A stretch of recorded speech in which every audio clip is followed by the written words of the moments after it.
Hey everyone, welcome to the channel.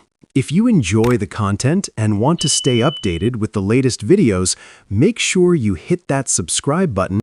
Big news is coming out of the Toronto Blue Jays camp today as the team continues making roster moves ahead of opening day. One move in particular has caught people off guard, and together with some fresh reports about the opening day roster, the front office now finds itself facing a genuinely tough decision. We'll break all of that down, plus share some thoughts from Kevin Gausman and others on how they're feeling heading into the regular season. And we'll also touch on a prospect game yesterday that had some truly jaw-dropping moments, so make sure you stick around until the end. With spring training winding down, the Jays are close to locking in their final roster, and more moves could be coming any day now.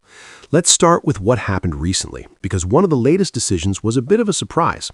Lazarus Estrada was optioned to the Buffalo roster, which was somewhat expected. However, Connor Seabold has been released and is now a free agent. For those who've been following along, Seabold was someone who had been turning heads during spring training. His numbers weren't eye-catching, but his fastball showed a noticeable uptick in velocity, and there was genuine buzz around his chances of cracking the roster. His release wasn't something most fans saw coming, especially given the team's stated desire to build bullpen depth, particularly with arms capable of eating multiple innings. Losing him means the Jays now have additional spots to fill and decisions to make. On the position player side, David Schneider remains in the mix, and most indicators suggest he'll make the team. But the bigger question right now centers on the bullpen. With Seabold gone, the names most likely to compete for that final relief spot include Chase Lee, Adam Macko, Yinel Rodriguez, Angel Bastardo, and Spencer Miles. The possibility of adding someone from outside the organization hasn't been ruled out.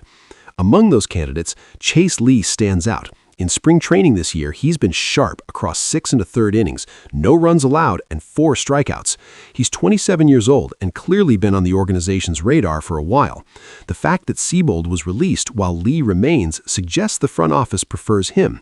A recent report also noted that with the rotation needing some flexibility, the team will likely carry someone capable of going 5 or more outs, and Lee fits that profile.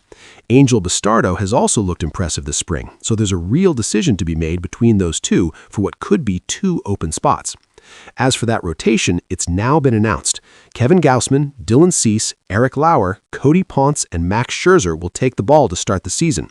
Lauer appears set to go in the opening series against the Athletics, with Ponce and Scherzer lined up against the Colorado Rockies shortly after. The regular season is genuinely just around the corner, which feels surreal given how deep last season ran. The Jays pushed all the way to Game 7 of the World Series, which shortened the offseason considerably. Back to the roster decisions, and there's another interesting development on the infield side. Carlos Mendoza, who joined the organization on a minor league deal this winter, has made a strong impression in camp, posting a near .400 on-base percentage in the Tigers' upper minor league system.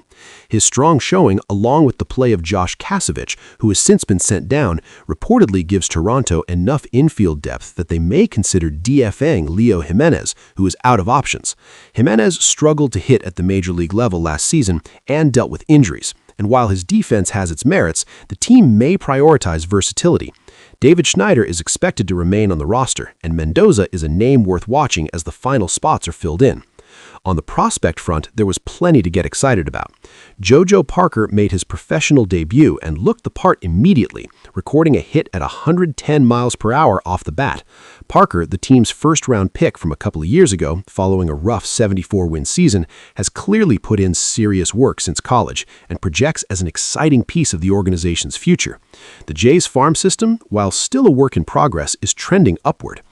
Gage Stanifer also impressed, throwing 3 innings with no hits, 4 strikeouts, and velocity touching nearly 98 miles per hour.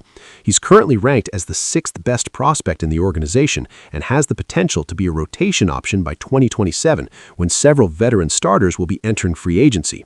And finally, Kevin Gausman says he's feeling better than expected heading into the season, closing out spring training with 5 strong innings.